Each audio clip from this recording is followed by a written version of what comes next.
সুপ্রিয় দর্শক, আসসালামু আলাইকুম। আমরা জানি ছাত্ররা নতুন একটি দল নিয়ে এসেছে। দলটির নাম জাতীয় নাগরিক পার্টি। এই দলটি আগামী নির্বাচনে অংশগ্রহণ করবে। তবে কোন প্রক্রিয়ায় বা কাদের সঙ্গে জোট করে দলটি অংশগ্রহণ করবে সেটা নিয়েই চলছে আলোচনা সমালোচনা। ইতিমধ্যেই আমরা শুনতে পাচ্ছি দলটি ইতিমধ্যেই ৪ টি দলের সঙ্গে যোগাযোগ করছে, যাদের সঙ্গে তারা জোট করতে পারে। মানে ইন্ডিভিজুয়ালি একটা দলের সঙ্গে জোট করতে পারে অথবা ২-৩ টি দল মিলে জোট করতে পারে, এরকমটা হতে পারে। তবে আপাতত ৪ টি দলের নাম শোনা যাচ্ছে এবং এটা নিয়ে একটা রিপোর্টও করেছে মানবজমিন, যেখানে স্পষ্টভাবে উল্লেখ করেছে তারা যে ৪ টি দলের সঙ্গে শিক্ষার্থীরা যোগাযোগ করছে এবং কোন দলের কাছে তারা কতটি আসন চাচ্ছে সেটা নিয়েও হচ্ছে কিছুটা তথ্য মানবজমিনের এই রিপোর্টে তুলে ধরা হয়েছে। একটি দলের কাছে শিক্ষার্থীদের দলটি খুবই ইন্টারেস্টিং লেগেছে। ১০০টির বেশি আসন চেয়েছে। মানে ১০০টির বেশি আসনে তারা ছাড় চেয়েছে। বাংলাদেশে বর্তমানে সবচেয়ে বড় যে দলটি তাদেরকে মানে তাদের সঙ্গে কথাবার্তায় নাকি এরকম প্রস্তাব দিয়েছে বা তাদের পক্ষ থেকে এরকম একটা দাবি করা হয়েছে। তো সেটা কি হচ্ছে না হচ্ছে আমি এ নিয়ে বিস্তারিত এই ভিডিওতে কথা বলব। তবে শিক্ষার্থীরা যদি এককভাবে নির্বাচন করে সেক্ষেত্রে তাদের নিবন্ধন পাওয়া, তারপরে তাদের প্রতীক নির্ধারণ করা, নানান কিছু রয়েছে। সেগুলো হয়তো তারা করবে, কিন্তু এই দলটি ধরেন সব প্রক্রিয়ার মধ্যে বা সব প্রক্রিয়া স্বয়ংসম্পন্ন করে যখন নির্বাচনে লড়বে, তারা আসলে কতটি আসন পেতে পারে। কেউ কেউ বলছেন ২টি, কেউ কেউ বলছেন ৫টি, কেউ কেউ বলছেন একটিও পাবে না। সেক্ষেত্রে জোটের এই দর কষাকষিতে কেন তারা এতগুলো আসন চাচ্ছে? তবে যেই দলটির কাছে ১০০টির মতো আসন চেয়েছে, তারা মাত্র ৫-৬টি আসন দিতে রাজি হয়েছে বা ৫-৬টি আসন দেওয়ার কথা বলেছে। অনেক সূত্রে রিপোর্টটি করেছে মানবজমিন। এই রিপোর্টটি আমি মানে একদিন আগেই প্রকাশ হয়েছে। আমি আজকে এটা নিয়ে কথা বলছি। আমার কাছে গুরুত্বপূর্ণ মনে হয়েছে বিধায়। তো আনুষ্ঠানিকভাবে আমরা জানি যে দলটি ইতিমধ্যেই আত্মপ্রকাশ ঘটেছে। দলের এখন তারা এই মাঠের রাজনীতি যেটা সেটা গোছানোর পথে রয়েছে। সেখানে তারা ৪ টি দলের সঙ্গে যোগাযোগ করছে। এই ৪ টি দল কারা? একটি এবি পার্টি। এবি পার্টি আমরা অনেকেই বলে থাকে এটা জামাতের একটা বি বি বিট বি দল। অনেকেই এটা বলে থাকে, যদিও এটা শুনলে এবি পার্টির নেতারা মন খারাপ করে থাকেন এবং করারই কথা। কাউকে কারো বি টিম, এ টিম বললে তো খারাপ লাগবেই। তো সেই জায়গা থেকে এই জামাতের এক্স নেতাদের মানে নেতৃত্বে তৈরি হওয়া দলটির সঙ্গে জোট হতে পারে, এটা নিয়ে অনেক আগে থেকেই আলাপ চলছে। এর আগেও এই দলটির যে এই অন্যতম একজন নেতা মুজিবুর রহমান মঞ্জু, উনি একটি বক্তব্যেও তিনি বলেছেন শিক্ষার্থীদের সঙ্গে আমাদের আলাপ আলোচনা চলছে, তাদের সঙ্গে আমাদের জোট হতে পারে। এই রিপোর্টেও সেটা এসেছে। অর্থাৎ এখানে একটা আলাপ তো চলছেই। তবে এবি পার্টির সঙ্গে জোট করে এই দলটি কত দূর যেতে পারে সেটা একটা দেখার বিষয়। মানে এবি পার্টি কয়টা আসন আ নিজেদের দখলে রাখতে পারে বা নিজেরা জয়লাভ করতে পারে। আবার এবি পার্টি মানে এই শিক্ষার্থীদেরকে কতটা ভোট দিতে পারে বা তাদের প্রভাব খাটিয়ে মানে ভোটের প্রভাব আরকি। তাদের ভোটার রয়েছে এমন প্রভাব খাটিয়ে আসলে কতগুলো আসনে জয়লাভ করিয়ে দিতে পারে সেটাও একটা বিষয় হয়ে থাকবে। আরেকটা পার্টির সঙ্গে আলাপ চলছে, সেটা বাংলাদেশ জাতীয় পার্টি। এটি এই এরশাদের জাতীয় পার্টি না, এটা আন্দালিব রহমান পার্থের যে জাতীয় পার্টি, বাংলাদেশ জাতীয় পার্টি, সেই জাতীয় পার্টি বিজেপি। তো এই দলের সঙ্গেও কথাবার্তা চলছে। আমরা সর্বশেষ যমুনা টেলিভিশনের একটা আ টক শোতে আন্দালিব রহমান পার্থকে এই নিয়ে মানে তিনি আসলে এই বিষয়ে কথা বলেননি। তবে তাকে জোট এই শিক্ষার্থীদের জোট-টোট নিয়ে অনেক প্রশ্ন করা হয়েছিল। সেগুলোর তিনি খুব একেবারে পলিটিক্যাল উত্তর দিয়েছেন যে যে কেউ যে কারো সঙ্গে জোট করতে পারে। তিনি কোনো হিন্ট দেননি। তবে তিনি এইরকম একটি কথা বলে রেখেছেন যে রাজনীতিতে কোনো কিছুই শেষ নয়। মানি মানি তার ইঙ্গিতটা এরকম ছিল যে কারো সঙ্গে যে কারো জোট হতে পারে। ৩ নম্বর দলটি বিএনপি। বিএনপির সঙ্গে শিক্ষার্থীরা জোটের আলাপ চালিয়ে যাচ্ছে এবং বিএনপির সঙ্গে জোট হতে পারে, এটাই নাকি সবচেয়ে স্ট্রং মানে একটা স্ট্রং কথাবার্তা এরকম শোনা যাচ্ছে। আমি একটু জানি দল গঠনের আগে নির্বাচনী জোট নিয়ে তৎপর ছিলেন ছাত্রনেতারা। অন্যদিকে শিক্ষার্থীদের নিজেদের পাশে রাখার চেষ্টা করছে অন্য দলগুলো। বিশেষ করে বিএনপি জামাত ২ দলই ছাত্রদের সুসম্পর্ক ধরে রাখার চেষ্টা করছে। আরেকটি দলকে আরেকটি দল কাদের সঙ্গে হচ্ছে জোট করতে যাচ্ছে, মানে প্রথম দুটি দল তো হচ্ছে এই আন্দালিব রহমান প্রার্থীর বাংলাদেশ জাতীয় পার্টি, তারপরে এবি পার্টি, তারপরে বিএনপি, আরেকটি দলের নাম উল্লেখ করেনি হচ্ছে এই রিপোর্টে। তো আমরা কিছুটা অনুমান করে নিতে পারি আপনি যখন এই তিনটি দলের সঙ্গে আলাপ করছেন তৃতীয় দলটি বা চতুর্থ দলটি কে হতে পারে।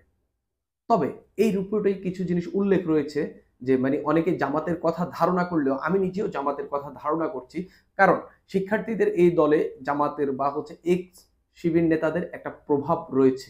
এখানে বলা হয়ে থাকে ডান বাম সবাই মিলে হচ্ছে এখানে হচ্ছে অংশ নিয়েছে, এর মধ্য দিয়ে হচ্ছে বা ডান বাম মধ্যপন্থী উদারপন্থী তারপরে মানে নানান যেসব পন্থী, ভারতপন্থী পাকিস্তানপন্থী ওই পন্থী সেই পন্থী নানান পন্থী মিলে এখানে একটি দল তৈরি হয়েছে।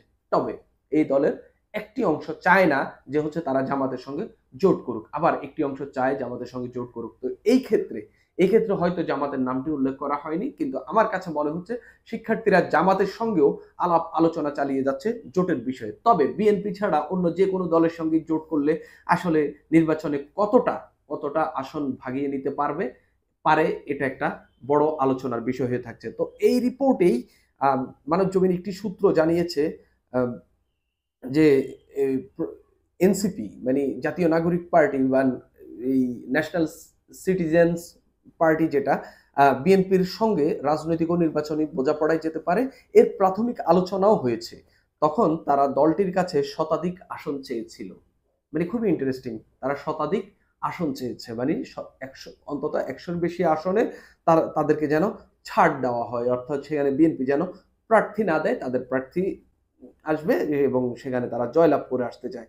তবে বিএনপি থেকে শুরুতে 5-7টি আসন ছাড়ার প্রস্তাব থাকলেও এখন দলটি এনসিপিকে জোটে নিতে 20-25টির মতো আসন দিতে চায়। আপনারা দেখেন মানে এনসিপি কি আসলে এত গুরুত্বপূর্ণ কিছু যে হচ্ছে মানে দল হিসেবে অবশ্যই শিক্ষার্থী এখানে যারা নেতৃত্বে রয়েছেন তাদের এক ধরনের একটি গুরুত্ব রয়েছে, তারা হচ্ছে এই অভ্যুত্থানের নেতৃত্ব দিয়েছে, তারা শেখ হাসিনার পতন ঘটিয়েছে এবং তাদের নেতৃত্ব গুণ এবং আন্দোলনের নেতৃত্ব দেওয়ার গুণ নিয়ে অনেকেই বলে থাকেন। সেই জায়গায় তারা হয়তো 10-12টি আসন যৌক্তিকভাবে যদি বিএনপির সঙ্গে এই জোটে যায় সেক্ষেত্রে পেতে পারে, কিন্তু শতাধিক আসন কি একটা অযৌক্তিক দাবি ছিল না? তবে রাজনৈতিক বোঝাপড়ায় বা হচ্ছে রাজনীতির খেলায় এসবগুলা চলতে থাকে। আমরা জানি যে এর আগেও ওই আওয়ামী লীগ যখন তিনটি মানে অবৈধ নির্বাচন দিয়েছিল তখনও জাতীয় পার্টি নাকি তাদের কাছে 50-100-র বেশি হচ্ছে আসন চাইতো। তো এগুলা হইতেই পারে। তো এখন এখানেও একই জিনিস দেখা যাচ্ছে, তবে বিএনপি একেবারে মানে রেড লাইনের মতো একটা দাগ দিয়ে দিয়েছে, যেখানে তারা 100টি আসন চেয়েছে তাদেরকে 5-7টি আসন দিতে রাজি হয়েছে। সত্যিকার অর্থে এর বেশি কিন্তু আসন মানে এককভাবে নির্বাচন করলেও এর বেশি আসন আসলে এই এনসিপি নতুন আসা দলটি পাবে কিনা এটা কিন্তু একটা বড় সন্দেহের জায়গায় পৌঁছাচ্ছে।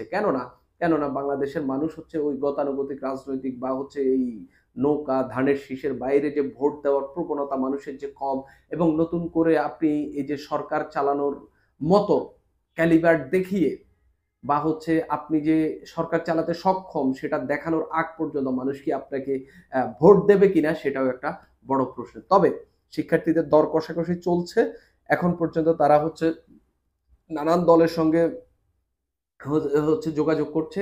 কার সঙ্গে জোট হয় শেষ পর্যন্ত এখনই বলা যাচ্ছে না। তবে আমার কেন জানি মনে হয় শিক্ষার্থীদের জোটটি শেষ পর্যন্ত বিএনপির সঙ্গেই হবে। এটা আসলে কোনোভাবেই মানে যে কাউকে জিজ্ঞাসা করলেও মানে মনে হবে না যে হচ্ছে আসলে এরকম কিছু হইতে পারে। মানে আমারও যে হচ্ছে এটা বিশ্বাস তা কিন্তু নয়, বা আমি যে হচ্ছে এখনো মনে করি মানে সর্বোচ্চভাবে যে বিএনপির সঙ্গে হইতে পারে। তবে আমি আমার গাট ফিলিং এর কথা শুনতেছি। কারণ সবাই ক্ষমতার কাছাকাছি যাইতে চায়। শিক্ষার্থীরাও দেখবে যে শেষ পর্যন্ত ক্ষমতায় কারা বসতে পারবে এবং কারা ক্ষমতায় বসলে তারা হচ্ছে সেই সুবিধাটা অন্তত সংসদে যেতে পারবে, অন্তত তারা হচ্ছে মন্ত্রী পরিষদে যেতে পারবে। সেই ক্ষেত্রে তাদের তো একটা মানে এরকম একটা ইচ্ছা আকাঙ্ক্ষা থাকতেও পারে। আর যেহেতু তারা একটা অভ্যুত্থান করেছে, বাংলাদেশে টিকে থাকতে হলে আগামী টার্মে তাদের অন্তত ক্ষমতার পাশাপাশি থাকা খুবই জরুরি। এবং বিশেষ করে এই বিএনপির সঙ্গে থেকে সরকারের থেকে নিজেরা যে সরকার চালাতে সক্ষম সেটিও দেশের মানুষকে বোঝানো, একই সঙ্গে সরকারের আশপাশে থেকে তাদের যে নতুন দলটি এসেছে সেটি গঠনের দিকে মনোযোগ দেওয়াটাও তাদের জন্য খুবই জরুরি। সেই ক্ষেত্রে আগামীতে হয়তো আরো এক টার্ম পর বা আরো ২ টার্ম পর তারা নির্বাচনে ভালো একটা ফাইট দিতে পারবে। সেজন্য এই যেসব জায়গা থেকে আমার কেন জানি মনে হচ্ছে ছাত্ররা এই জায়গায় ভুলটি করবেন না। কারণ আপনি এবি পার্টির সঙ্গে জোট করলে আপনি কতটা আসন পেতে পারেন সেটা একটা বড় বিষয়। আন্দালিব রহমান পার্থ, দেশে তার ব্যাপক জনপ্রিয়তা রয়েছে, তাকে মানুষ প্রচুর পরিমাণে পছন্দ করে। সেই জায়গায় তার সঙ্গে জোট করলে হয়তোবা তারুণ্যের একটা স্পার্ক হইতে পারে। কিন্তু ভোটের হিসাব নিকাশ কি পাল্টে দেওয়ার মতো তেমন কিছু হইতে পারে? আমি অন্তত এখন পর্যন্ত বিশ্বাস করতে রাজি নই। আর হচ্ছে আরেকটি দল যেটির কথা ধরেন জামাতের সঙ্গে জোট করে, বিএনপির সঙ্গে ফাইট করা, সবগুলো দল মিলেও যদি জোট করে বিএনপির সঙ্গে ফাইট করে, আমার কাছে কেন জানি মনে হয় বিএনপির সঙ্গে পেরে ওঠা খুব কঠিন, খুবই কঠিন। কেননা বিএনপি মানুষ এখন হচ্ছে একটা শক্ত সরকারকে হচ্ছে ক্ষমতায় বসাতে চাচ্ছে যাতে দেশের শৃঙ্খলা ফিরে আসে। সেই জায়গায় মানুষ আসলে বিএনপির দিকেই ভোটের সিলটা মারবে। সুপ্রিয় দর্শক, এটা আমার ধারণা, আমি ধারণা করছি। সুপ্রিয় দর্শক, আজ এই পর্যন্তই।